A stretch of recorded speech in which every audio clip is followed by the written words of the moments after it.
सत श्रीकाल बेटा, good morning once again. Last topic आज का केमिकल काइनेटिक्स में से। So we have discussed about different factors, order, molecularity, factors on which rate of a chemical reaction depends.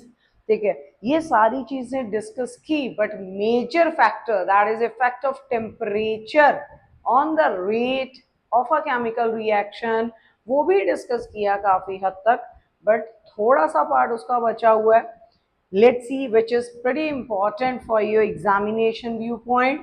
क्या है effect of temperature on the rate of reaction? इसके बारे में Arrhenius equation is also giving its conclusion. It is giving a quantitative relationship between rate constant and activation energy. Rate constant and activation energy. Activation energy कौन सी energy है, क्या है, इसके बारे में डिस्कशन करते हैं।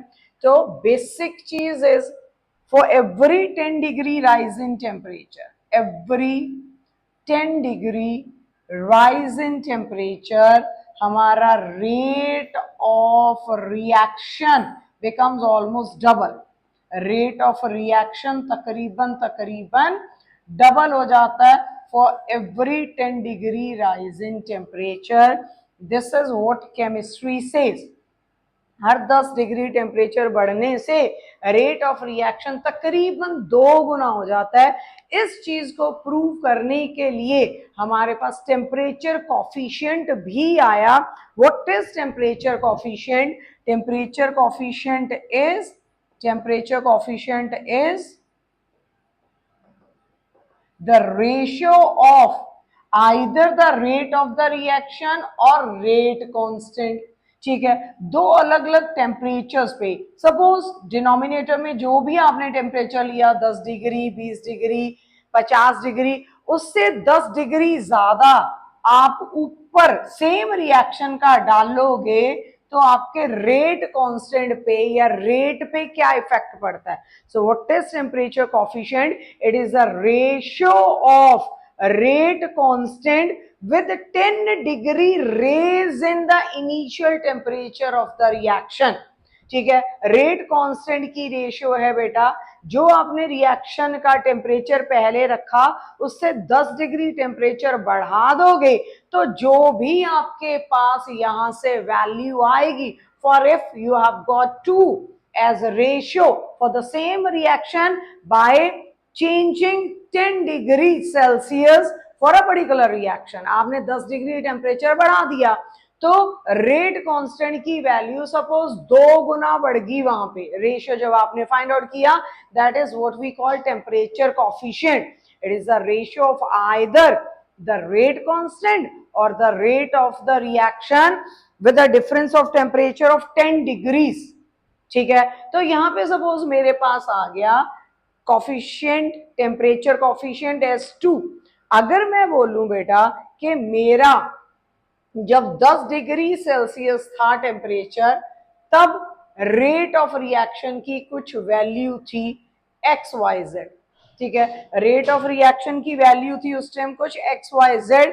मैंने टेम्परेचर बाय 10 डिग्रीज बढ़ा दिया, अब मेरा टेम्परेचर ये है। अगर टेम्परेचर कोफिशिएंट मेरा ये आया तो रेट कांस्टेंट या रेट ऑफ रिएक्शन अब कितना हो जाएगा? जितना पहले था उससे 2 गुना बढ़ेगा।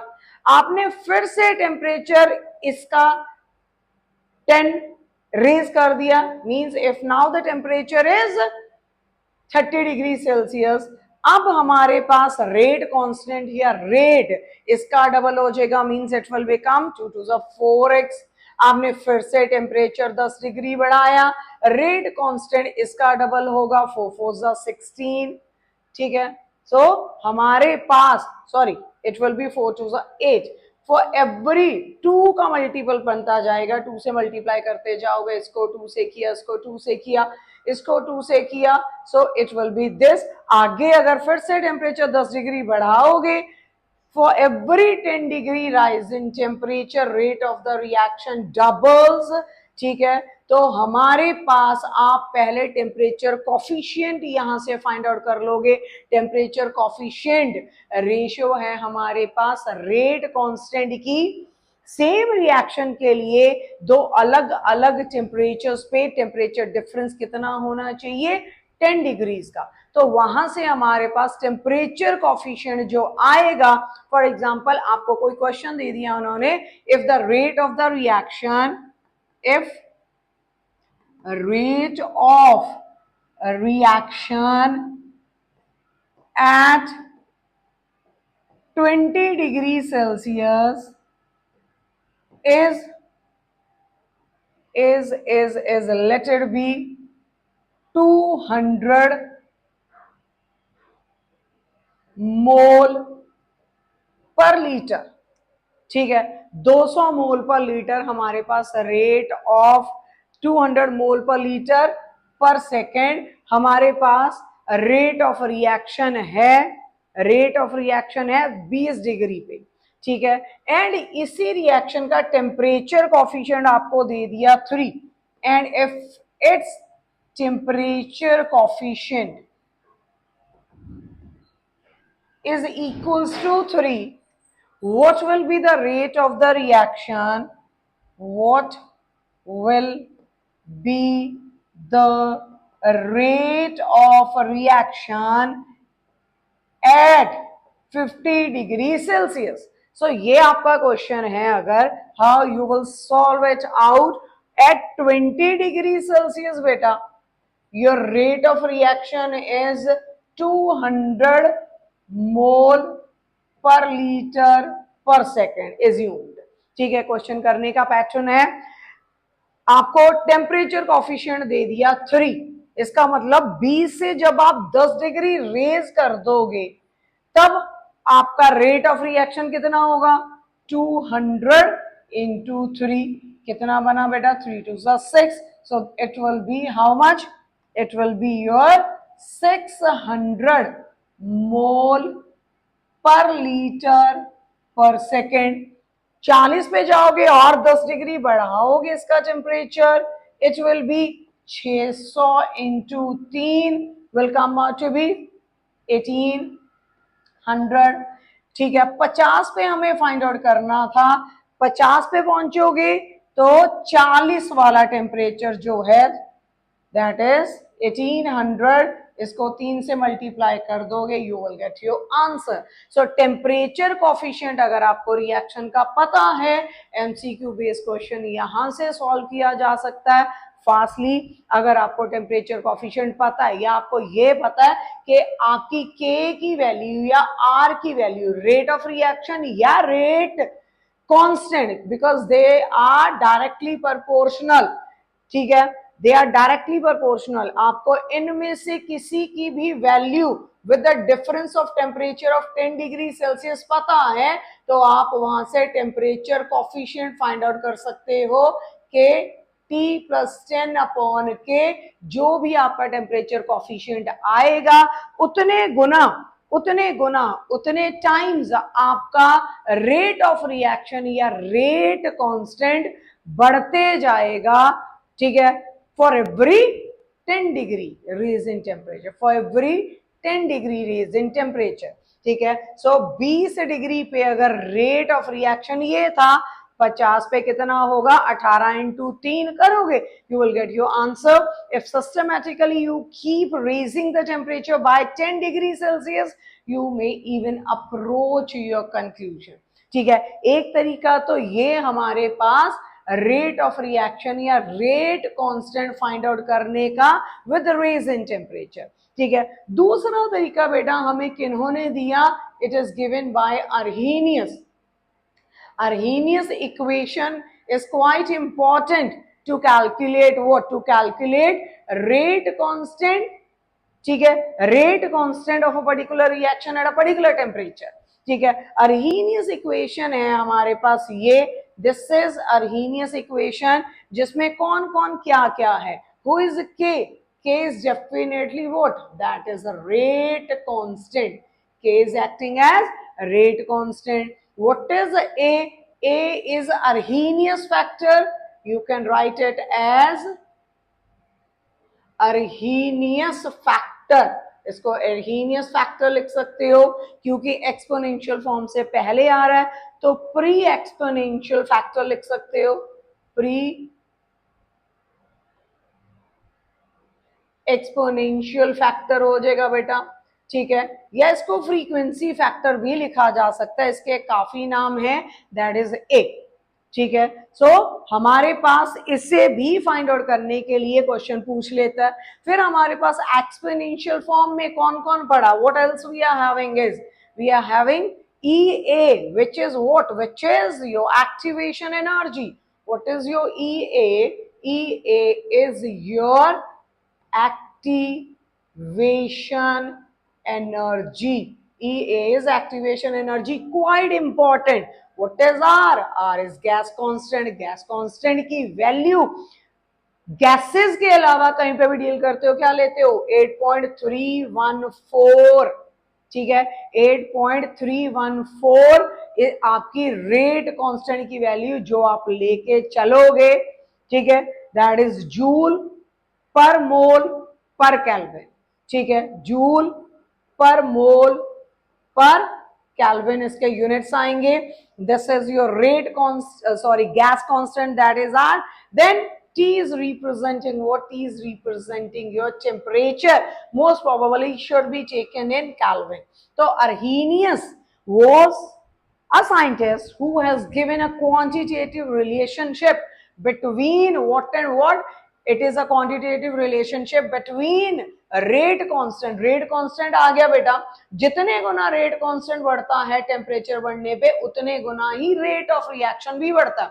Rate constant, this is your what, that is Arrhenius factor, exponential form में activation energy upon gas constant and temperature should be taken in Kelvin and R की वैल्यू यहाँ पे 8.314 आप लेके चलोगे। जब आपने ऑस्मोटिक प्रेशर में R की वैल्यू ली थी दैट वाज 0.083, ठीक है, यहाँ पे 8.314 आप कांस्टेंट वैल्यू लेके चलोगे। अब इस फॉर्मेट में हमारे न्यूमेरिकल्स तो सॉल्व नहीं होंगे, तो क्या करेंगे, इसी इक्वेशन को सिंपल वर्जन देते हैं, taking log base value E on both the sides. ये ही इक्वेशन बेटा जी क्या बनेगी हमारे पास, इसको थोड़ा यहीं पे कॉम्पैक्ट कर लेते हैं साइड में एंड यहीं पे करने की कोशिश। हमारे पास आएगा बेटा अर्हीनियस इक्वेशन को लॉग बेस वैल्यू ई, उसको ln भी लिख सकते हो। सो लॉग बेस वैल्यू ई के is equals to log base value A, ठीक है।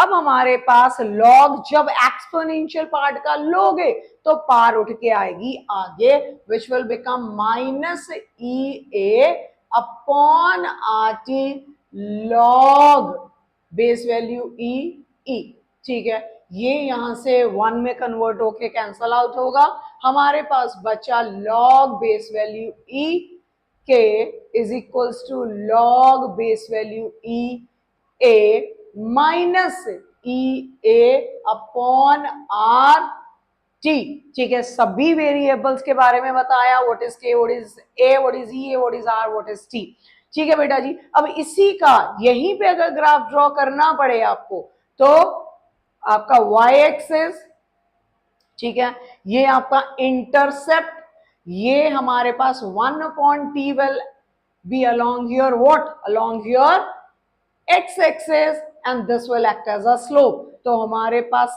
log बेस वैल्यू e के वर्सेस 1/t का ग्राफ नेगेटिव साइन है तो नेगेटिव स्लोप, इंटरसेप्ट कितना, log base value E A, slope कितना बेटा जी, what will be your slope, क्योंकि बहुत ग्राफ्स कर चुके हैं इस चैप्टर में, अब रट जाने चाहिए। Slope is equals to minus E A upon R which will be is equals to your tan theta.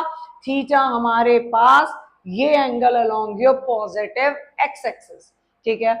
ये हमारे पास कुछ भी दे दिया जाए, कैसे सॉल्व करना है पुराने वीडियोस चेक करें, you will come to know how you will be able to get your. ज्यादातर आपको एक्टिवेशन एनर्जी स्ट्रेट वे नहीं दे रखी होती, स्लोप में एंगल दे दिया, वहां से आप एक्टिवेशन एनर्जी कैलकुलेट कर सकते हो क्योंकि ये तो हमें पता है।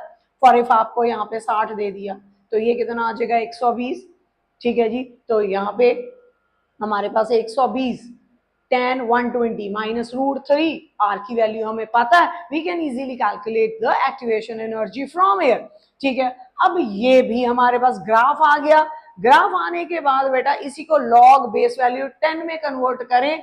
लॉग बेस वैल्यू 10 में कन्वर्ट करने के लिए कांस्टेंट वैल्यू के साथ मल्टीप्लाई करते हो क्या, 2.303 लॉग बेस वैल्यू 10, यहाँ पे आ गया k is equal to 2.303 log base value 10 बेटा जी। यहाँ पे आ गया हमारे पास a minus E A upon R T, ठीक है। तो ये हमारे पास इक्वेशन बन के सामने आई, किस चीज के लिए, फॉर योर अर्हीनियस इक्वेशन, उसको सिंपल वर्जन आपने ये दे दिया, ठीक है। और सिंप्लीफाई इसको उठा के उधर भी ले सकते हो आप, it will become log k upon log a। दो हमारे पास this is the equation which you guys will be using to calculate your either activation energy, ठीक है। और क्या हो सकता है हमारे पास a की वैल्यू, अगर इसी इक्वेशन को पूरी को 2.303 से डिवाइड कर दोगे तो आपके पास क्या निकल के आएगा बेटा,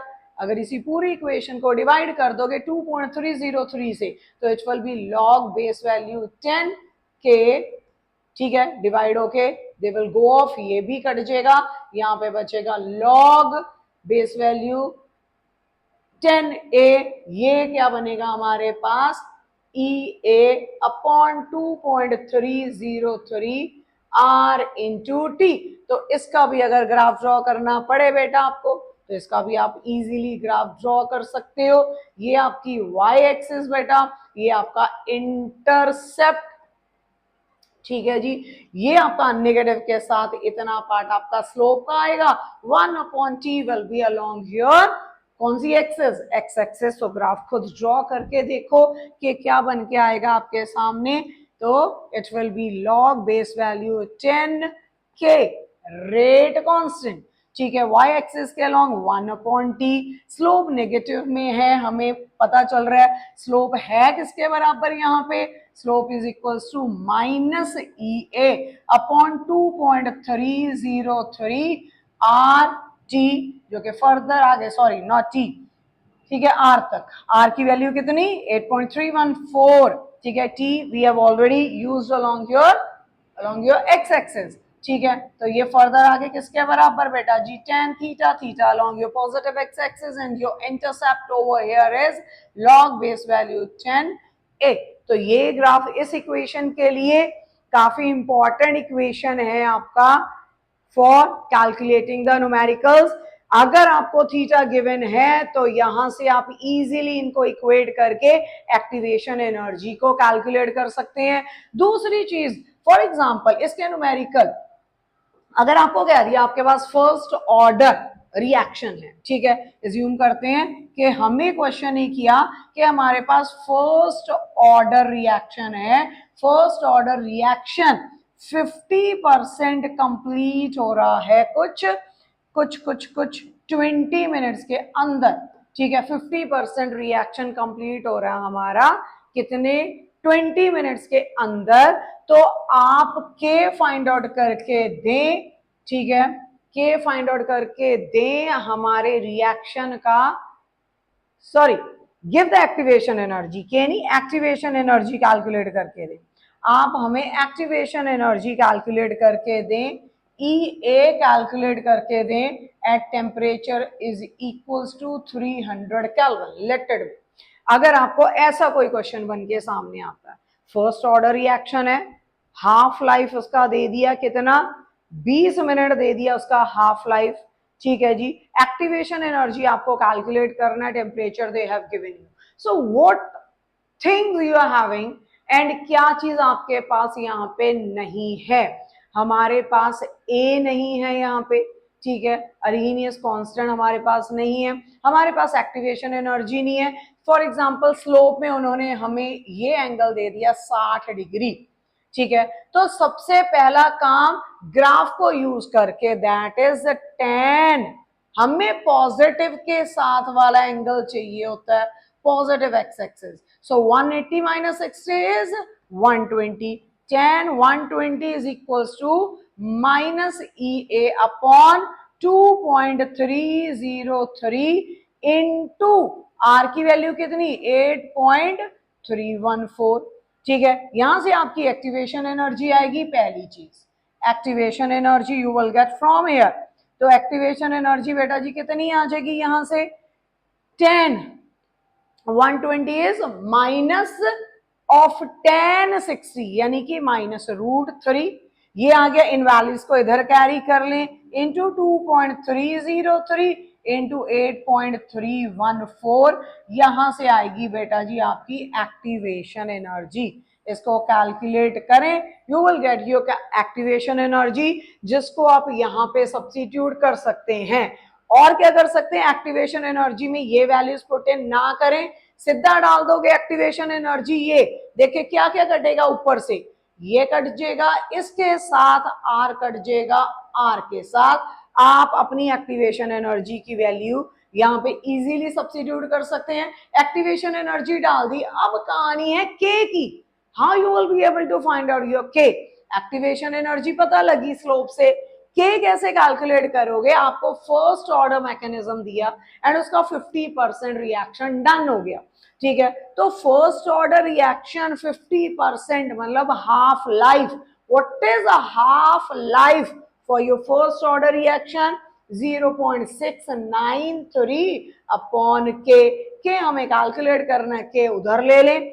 के is equal to 0.693 upon time कितना लग रहा है 20 मिनट. यहां से आएगा बेटा जी आपका के आपके पास आ गया. के आपके पास आ जाएगा. सी यू विल गेट योर के from your half life mechanism. के आपके पास आ गया. एक्टिवेशन एनर्जी आपके पास आ गई. ठीक है, एक्टिवेशन एनर्जी बिना कैलकुलेट किए यहाँ पे सब्स्टिट्यूट करें. टेम्परेचर आपको 300 केल्विन गिवन है, आपको ये कैलकुलेट करना है. तो what is left is only A to be calculated. समझ गए.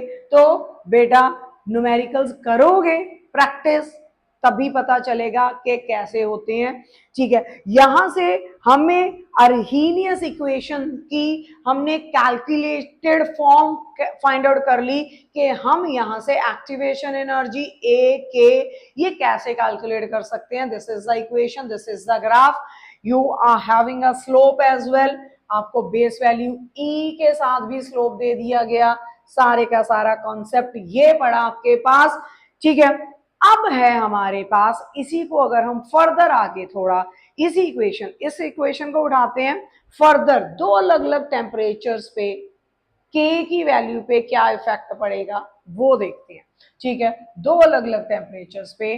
टेम्परेचर फॉर एग्जांपल जब मेरा टेम्परेचर है T1, when my temperature is T1, उस टाइम रेट कांस्टेंट है K1.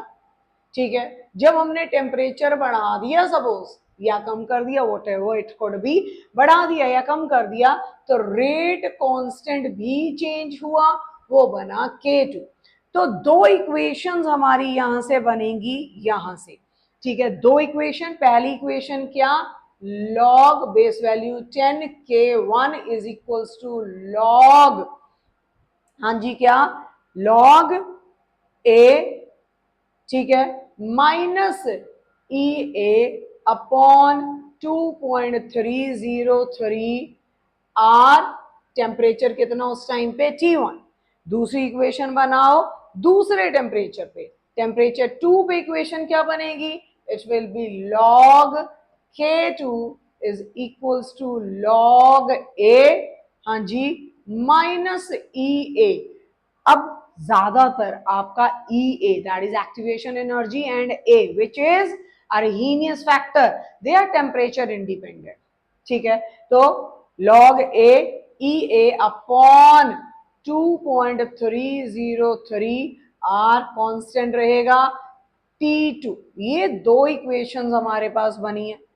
ठीक है, दोनों इक्वेशन को हमें करना है सब्ट्रैक्ट.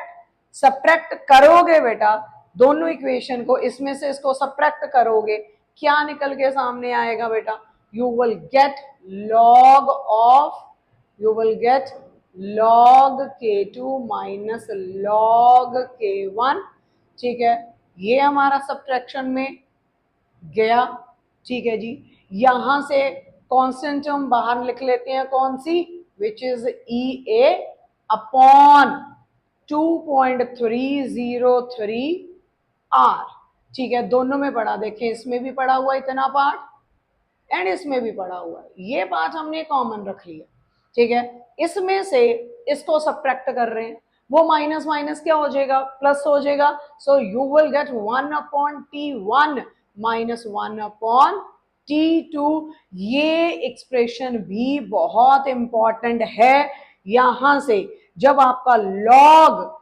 माइनस में है तो ये किस फॉर्मेट में आपके सामने आएगा, आप इसको कैसे लिख सकते हैं, log K2 upon K1 is equals to activation energy upon 2.303 R 1/T1 minus 1/T2। बहुत इंपॉर्टेंट एक्सप्रेशन, यहां से आपका to calculate at two different temperatures, if you want to calculate your rate constant you will be using this।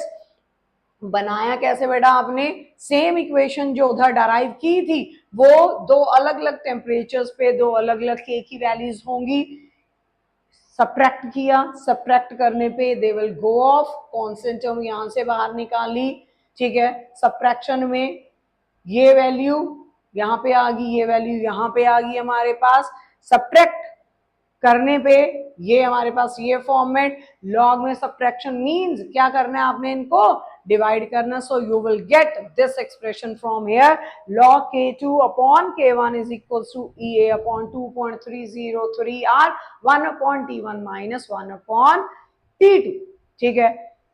हमारे पास कौन से expressions आप लोग यहाँ पे कहां से शुरू किया था हमने, we had started with k is equals to a exponential form of negative EA upon RT, ठीक है। इसके बाद हमारा एक्सप्रेशन आया लॉग बेस वैल्यू E के साथ, k is equals to log base value EA minus EA upon RT, R is gas constant, इसको आपने बेस वैल्यू 10 में कन्वर्ट करने के लिए 2.303 log base value EK is equals to 2.303 log base value 10A minus EA upon RT।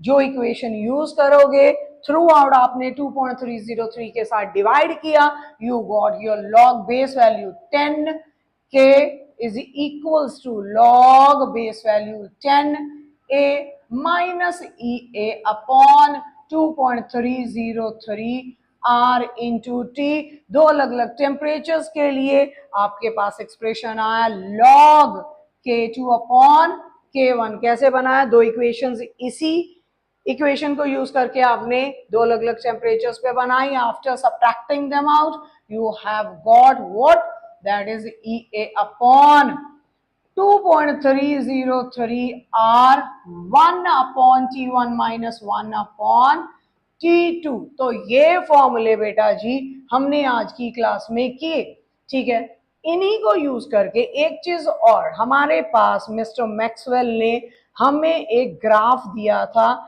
वो graph किसके साथ related था, what that graph was actually, उन्होंने हमें fraction of molecules versus their kinetic energy on the basis of temperature दिया था, ठीक है। किस किस का ग्राफ था हमारे पास, fraction of molecules, fraction of molecules to that of kinetic energy of the molecule, ठीक है। उन्होंने कुछ ऐसा ग्राफ दिया कि काइनेटिक एनर्जी ये हमारे पास, ठीक है। हमारे पास E टर्म अभी डिस्कस करके हटे हैं, क्या है, this is your activation energy, this is your activation energy. Activation energy वो energy it is that particular energy जो हमें रिएक्टेंट्स को देनी पड़ती है ताकि उनकी एनर्जी थ्रेशोल्ड एनर्जी के बराबर हो, एंड आपके रिएक्टेंट्स प्रोडक्ट्स में कन्वर्ट हो सकें easily. So what is activation energy? हमारे रिएक्टेंट्स के पास अगर थ्रेशोल्ड एनर्जी भी नहीं है तो वो प्रोडक्ट्स में कन्वर्ट नहीं होंगे। इसका मतलब एक बॉर्डर लाइन एनर्जी ही नहीं है उनके पास प्रोडक्ट्स में कन्वर्ट होने के लिए। वो border line energy, that minimum amount of energy which the reactants must have so that they can participate in a chemical reaction so as to get converted into products। कम से कम energy जो reactants के पास होनी चाहिए products में convert होने के लिए, वो होती है थ्रेशोल्ड एनर्जी। अब हमारे जितने भी फ्यूल्स पड़े हैं बेटा, वो फ्यूल किस स्टेट में पड़े हैं? स्टेबल फॉर्म में पड़े हैं। ऐसा तो है नहीं कि पेट्रोल या डीजल घर में पड़ा हुआ पड़े पड़े आग लग जाती है, ऐसा नहीं होता, क्योंकि उनके पास जब वो पड़े हैं उनकी थ्रेशोल्ड एनर्जी के बराबर उनके मॉलिक्यूल्स के अंदर एनर्जी नहीं है। एक कंटेनर में आपके पास घर में पेट्रोल पड़ा हुआ है या कोई सा भी फ्यूल पड़ा हुआ है बेटा, इसके अंदर जितने भी मॉलिक्यूल्स पड़े हैं इनकी जो एनर्जी लेवल है वो थ्रेशोल्ड एनर्जी से काफी कम है। थ्रेशोल्ड एनर्जी से काफी कम है। अगर कम है तो जब हम इसको आग लगाएंगे तो मॉलिक्यूल्स की एनर्जी क्या होनी शुरू होगी? फॉर एग्जांपल कुछ फ्रैक्शन ऑफ मॉलिक्यूल्स की एनर्जी पहले बढ़ के किसके बराबर हुई? थ्रेशोल्ड एनर्जी के बराबर हुई। जितनी एनर्जी मैंने बाहर से दी इसकी एनर्जी को थ्रेशोल्ड एनर्जी के बराबर करने के लिए, जितनी एनर्जी मैंने बाहर से दी इन मॉलिक्यूल्स की एनर्जी थ्रेशोल्ड एनर्जी के बराबर करने के लिए, उसे बोला जाता है एक्टिवेशन एनर्जी। तो activation energy is the difference of threshold energy minus the energy your molecules are having in a reaction mixture। ठीक है, energy possessed by the molecules, energy molecules having या atoms having, molecules already having, ठीक है, energy molecules already having, वो threshold energy से अगर कम है तो हमें बाहर से इन मॉलिक्यूल्स को एनर्जी देनी पड़ेगी, जितनी एनर्जी हमने इनको दी ताकि इनकी एनर्जी थ्रेशोल्ड एनर्जी के बराबर हो सके एंड ये केमिकल रिएक्शन में इफेक्टिवली पार्टिसिपेट कर सके। क्योंकि बाहर से एनर्जी दोगे तो मॉलिक्यूल्स की काइनेटिक एनर्जी बढ़ेगी, काइनेटिक एनर्जी बढ़ने से कोलिजन फ्रीक्वेंसी बढ़ेगी, कोलिजन फ्रीक्वेंसी बढ़ने से इफेक्टिव कोलिजन के चांसेस बढ़ेंगे, क्योंकि वो टकराते टकराते किसी टाइम पे प्रॉपर ओरिएंटेशन पे टकराएंगे। तो एक्टिवेशन एनर्जी वो एनर्जी जो हमने अपने रिएक्टेंट्स को दी ताकि उनकी एनर्जी थ्रेशोल्ड एनर्जी के बराबर हो सके। हमारे जितने भी फ्यूल हैं, पेट्रोल है, डीजल है, जो पड़े होते हैं नॉर्मली उनको अपने आप आग नहीं लगती, क्योंकि उनके पास एनर्जी थ्रेशोल्ड एनर्जी से काफी कम होती है। तो इसका मतलब उनको हमें ज्यादा बाहर से एनर्जी देनी पड़ती है। जब कोई भी फ्यूल जलता है that is exothermic process. If it is exothermic process, इसका मतलब जब हमने किसी भी फ्यूल को in the presence of oxygen आग लगाई तो कुछ मॉलिक्यूल्स की एनर्जी थ्रेशोल्ड एनर्जी के बराबर हो जाएगी।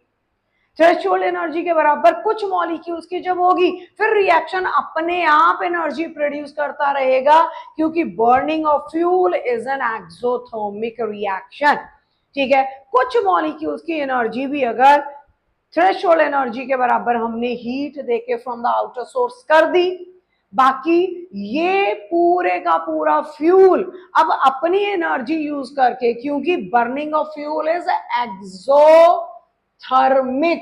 एक्सोथर्मिक मींस ये अपने आप हीट प्रोड्यूस करेगा, मॉलिक्यूल्स की एनर्जी थ्रेशोल्ड एनर्जी के बराबर होती जाएगी एंड आपके रिएक्टेंट्स प्रोडक्ट्स में कन्वर्ट होते जाएंगे। जिन फ्यूल्स की एक्टिवेशन एनर्जी की वैल्यू ज्यादा होती है, जिनकी एक्टिवेशन एनर्जी की वैल्यू ज्यादा होती है वो रिएक्शन स्लो चलते हैं। जिनकी एक्टिवेशन एनर्जी की वैल्यू कम होती है, मतलब थोड़ी सी एनर्जी दी हमने बाहर से और एकदम से रिएक्शन हो गया, वो रिएक्शन फास्ट होते हैं। फिर से बोल रही हूं, जिनकी एक्टिवेशन एनर्जी की वैल्यू जिनकी एक्टिवेशन एनर्जी की वैल्यू कम होती है रिएक्शन की, वो रिएक्शंस होते हैं फास्ट। जिन रिएक्शन की एक्टिवेशन एनर्जी की वैल्यू होती है हाई, वो रिएक्शंस होते हैं स्लो।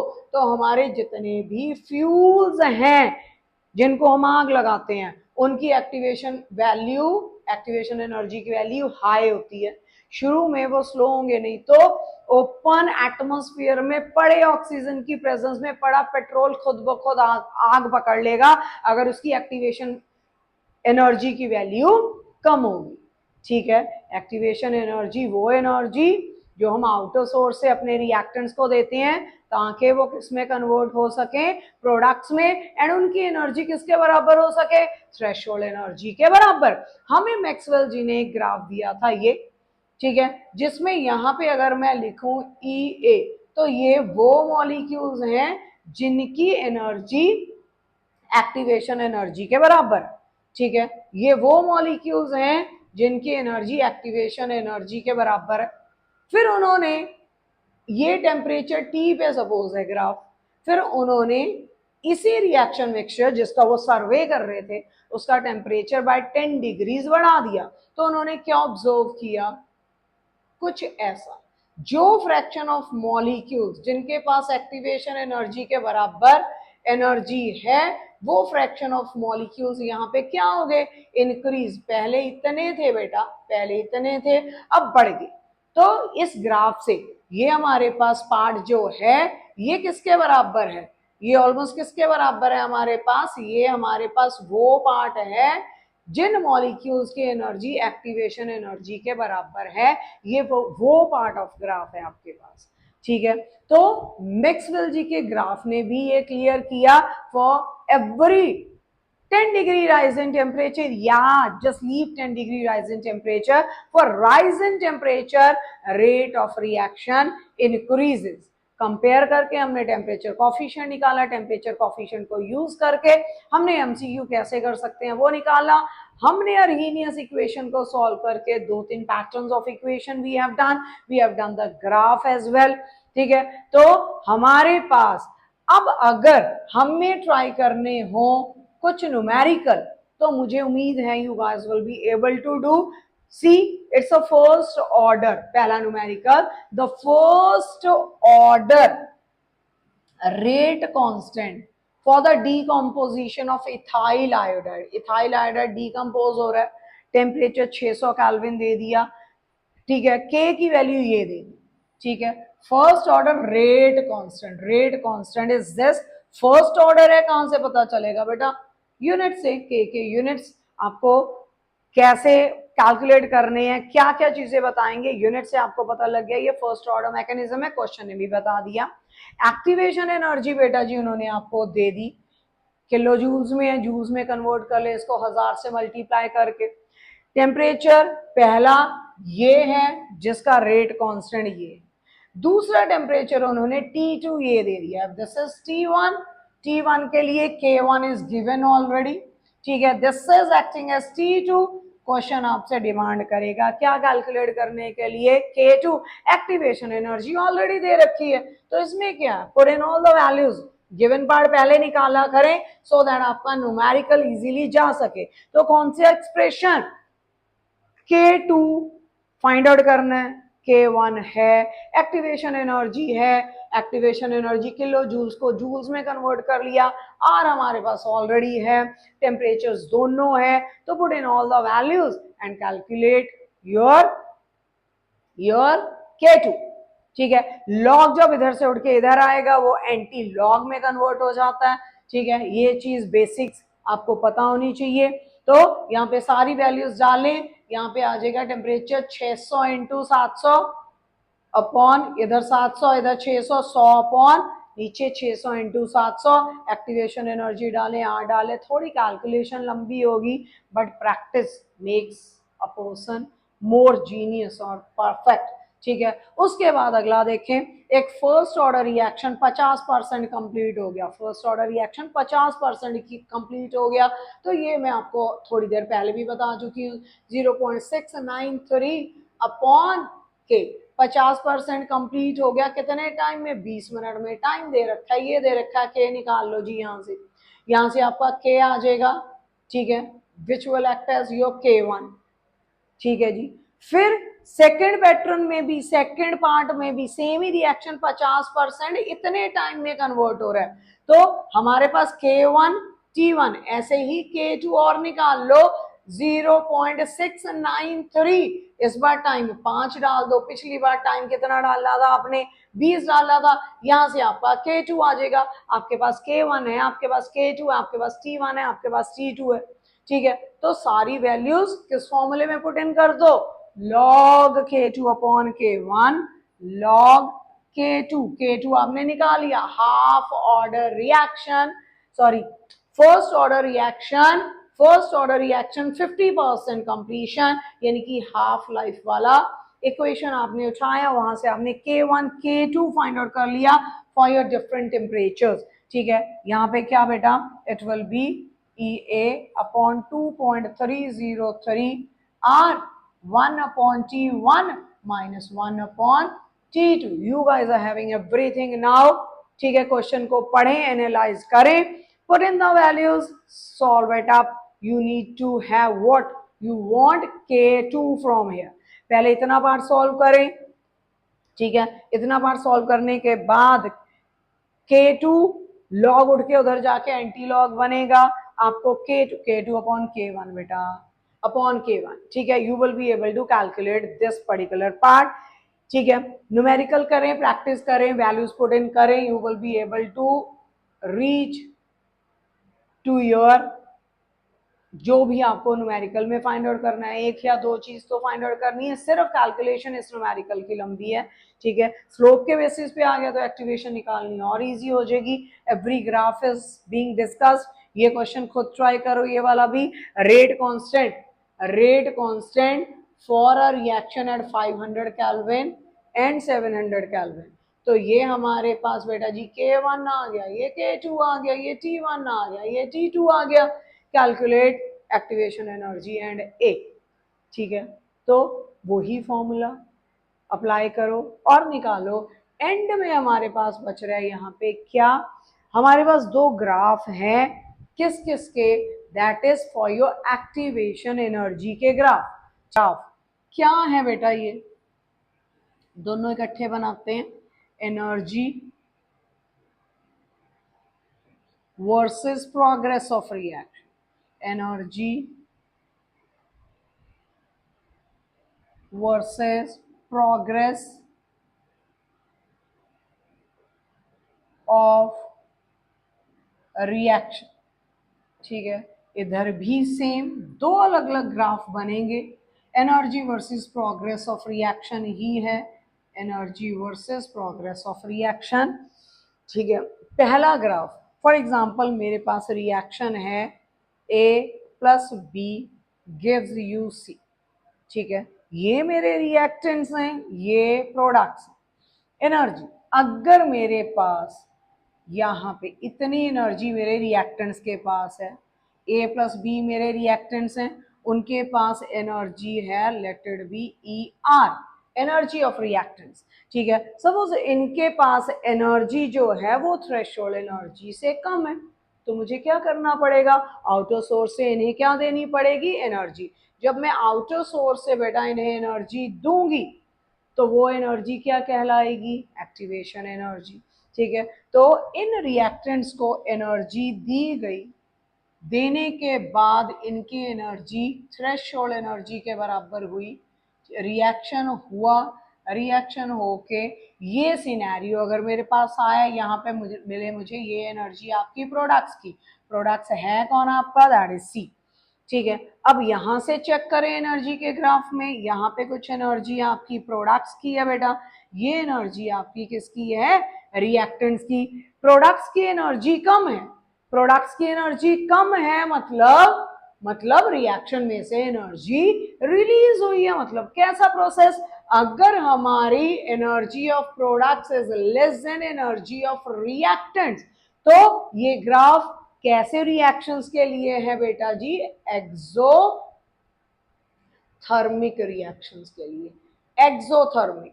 ऐसे रिएक्शन जिनका डेल्टा एच किस में होता है, एनर्जी ये रिलीज करते हैं, डेल्टा एच किस में होता है इनका, नेगेटिव में। एक्सोथर्मिक रिएक्शन में प्रोडक्ट्स की energy is less than the energy of your reactants, ठीक है। जितनी एनर्जी हमने इसको दी, यहां से कितनी एनर्जी, इनके पास इतनी एनर्जी थी, इतनी एक्स्ट्रा एनर्जी हमने इसको दी कि इसकी एनर्जी थ्रेशोल्ड एनर्जी के बराबर हो सके। तो जितनी हमने आउटर सोर्स से एनर्जी दी, रिएक्टेंट्स की एनर्जी थ्रेशोल्ड एनर्जी के बराबर करने के लिए वो कौन सी एनर्जी होगी, activation energy. Obviously activation energy हमने इनको दी ताकि यहां पे क्या बनेगा, एक्टिवेशन कॉम्प्लेक्स, ठीक है। यहाँ पे बनेगा हमारे पास एक्टिवेशन कॉम्प्लेक्स, यानी कि ट्रांजिशन स्टेट। ट्रांजिशन स्टेट एक ऐसा स्टेट जब हमारे रिएक्टेंट्स के बीच के बॉन्ड टूटने एंड प्रोडक्ट्स के बीच के बॉन्ड बनने शुरू हो जाते हैं,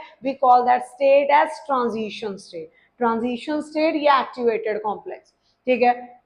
इस पार्ट में हमारे रिएक्टेंट्स प्रोडक्ट्स में कन्वर्ट होंगे। प्रोडक्ट्स जब हमें मिले तो रिएक्शन में से एनर्जी रिलीज हुई, बाहर निकली। जैसे कोई भी फ्यूल बर्न करते हो, पेट्रोल, डीजल, एक्सोथर्मिक रिएक्शन है, तो आपके प्रोडक्ट्स के पास एनर्जी लेवल कम हो गया। कितनी एनर्जी का डिफरेंस है, रिएक्टेंट्स के पास कितनी एनर्जी थी, एनर्जी डिफरेंस कितना आएगा बेटा यहाँ पे, दैट विल बी, आपके रिएक्टेंट्स के पास एनर्जी ज्यादा थी, हमारे प्रोडक्ट्स के पास एनर्जी कम है। इतनी एनर्जी यहां से क्या हो जाएगी, रिलीज। इतनी एनर्जी यहां से रिलीज हुई, जो डिफरेंस यहां से आएगा, ठीक है। एक्टिवेशन एनर्जी कितनी है हमारे पास, वो ये हम बताएगा हमें। जितना ये ऊंचा होगा उतनी ज्यादा एक्टिवेशन एनर्जी चाहिए होती है। जिन रिएक्शंस को ज्यादा एक्टिवेशन एनर्जी चाहिए होती है वो रिएक्शंस स्लो चलते हैं, ठीक है। बट अगर वो रिएक्शन एक्सोथर्मिक हो गए बेटा, तो आपको शुरू में इनिशिएट करने के लिए सिर्फ एनर्जी चाहिए होगी, बाकी एक्सोथर्मिक प्रोसेसेस खुद की ही रिएक्शन में से एनर्जी बनाते रहते हैं और उसको यूज करते रहते हैं, जैसे कि बर्निंग ऑफ फ्यूल, मैंने आपको एग्जांपल दिया, ठीक है। तो अगर आपके प्रोडक्ट्स के पास रिएक्शन होने के बाद एनर्जी कम है, रिएक्टेंट्स के पास ज्यादा था, तो वहां पे हमारे पास एक्सोथर्मिक रिएक्शन। अगर सिनेरियो उल्टा कर दें बेटा, आपके रिएक्टेंट्स का एनर्जी लेवल ये ले ले, ये आपके रिएक्टेंट्स का एनर्जी लेवल है, एंड रिएक्शन होने के बाद प्रोडक्ट्स का एनर्जी लेवल अगर ये आ रहा है, ठीक है, हमारे पास ये प्रोडक्ट्स हैं, तो एनर्जी डिफरेंस देखें, यहाँ पे आपके रिएक्टेंट्स की एनर्जी कम है, प्रोडक्ट्स की एनर्जी ज्यादा है। मतलब आपकी रिएक्शन ने एनर्जी को क्या किया, एब्जॉर्ब किया। इस टाइम डेल्टा एच, जो ई आपने वहां पे निकाला, यहाँ पे नेगेटिव होगा, यहाँ पे डेल्टा एच की वैल्यू पॉजिटिव आएगा। आपका रिएक्शन क्या होगा, एंडोथर्मिक, एंडोथर्मिक, ठीक है। यहाँ पे एक्टिवेशन एनर्जी की वैल्यू ये है। आपके रिएक्टेंट्स के पास कम एनर्जी थी, आपने उनको ज्यादा एनर्जी दी ताकि वो प्रोडक्ट में कन्वर्ट हुए। काफी हद तक एनर्जी रिएक्शन ने खुद ही एब्जॉर्ब की, काफी हद तक एनर्जी खुद में ही रखी, तो प्रोडक्ट्स की एनर्जी यहाँ पे ज्यादा है as compare to those of reactants. ये पैटर्न किसमें होगा, एंडोथर्मिक रिएक्शंस में। एंडोथर्मिक रिएक्शन में डेल्टा एच की वैल्यू आपको ज्यादा एनर्जी देनी पड़ेगी अपने रिएक्टेंट्स को प्रोडक्ट्स में कन्वर्ट करने के लिए। इसका मतलब यहाँ पे एक्टिवेशन एनर्जी की वैल्यू क्या होगी, ज्यादा, ठीक है। उसमें एक्टिवेशन एनर्जी की वैल्यू होगी कम। अगर दोनों ही पैटर्न में हम डाल दें कैटलिस्ट, दोनों रिएक्शन पैटर्न्स में हम डाल दें कैटलिस्ट, तो कैटलिस्ट क्या करता है, कैटलिस्ट जो है वो रिएक्शन को फास्ट कर देता है। मींस ये ही स्लोप जो ऊपर है उठ के नीचे आएगा, एक्टिवेशन एनर्जी इतनी होगी, ठीक है। यही हम उठ के नीचे आएगा, ठीक है। तो यहाँ पे एक्टिवेशन एनर्जी की वैल्यू कम होगी। कैटलिस्ट क्या करता है, कैटलिस्ट ट्रांजिशन स्टेट जल्दी बनाता है, वो एक सबस्ट्रेट प्रोवाइड करता है रिएक्टेंट्स को ताकि वो फास्टली अपने पुराने बॉन्ड तोड़ें और नए बॉन्ड फास्टली उसी सबस्ट्रेट पे बना के आपको जल्दी से प्रोडक्ट्स दे सके। तो अगर आपने किसी रिएक्शन के अंदर कैटलिस्ट को ऐड कर दिया, which is a chemical substance which increases the rate of the reaction without itself getting consumed in the reaction. खुद catalyst reaction में कंज्यूम नहीं होता, वो एज सच डिस्कवर हो जाता है बाद में रिएक्शन होने के बाद। ठीक है, तो हमारे पास एक्टिवेशन एनर्जी क्या है, एक्सोथर्मिक प्रोसेसेस में ग्राफ कैसा बनेगा, एंडोथर्मिक में ग्राफ कैसा बनेगा। ठीक है, हमारे पास अर्हीनियस इक्वेशन क्या है, कैसे हमने उसको डराइव किया, ये सारा कुछ we have discussed about along with your numericals. What you have to do is Arrhenius equation being very important, numerical करते टाइम सिर्फ कैलकुलेशंस लंबी जाती है, कुछ न्यूमेरिकल्स 5-10 हाथ में से निकाल लोगे, प्रैक्टिस करोगे तो उतना कैलकुलेशन पैटर्न इजी लगता जाएगा आपको। लॉग की वैल्यू आजकल आपके क्वेश्चन पेपर में ऑलरेडी गिवन होती है, सो जो लॉग आपको जितनी वैल्यू रिक्वायर होगी एक पर्टिकुलर न्यूमेरिकल में, आपके क्वेश्चन पेपर बोर्ड में आपको already they provide you with. Corona के बाद का पैटर्न ये चल रहा है, पहले आपको लॉग टेबल में से देख के वैल्यूज डालनी पड़ती थी, but even then I suggest you guys to learn first 5-6 till log 8। ठीक है, वैल्यूज याद करें, ज्यादातर log 2, log 4, 5 ये ज्यादा यूज में रहता है, तो please practice more of the numericals to have a grip on your concept. ठीक है, ठीक है बेटा, अगला chapter soon we will start with. तब तक आप इस पूरे चैप्टर को ढंग से रिवाइज करो, न्यूमेरिकल्स प्रैक्टिस करो, जो जितना जितना इम्पोर्टेंट है उस पर हमने ज़्यादा टाइम डिवोट किया, न्यूमेरिकल्स और करेंगे end of the session. So till then, goodbye, keep practicing, stay blessed.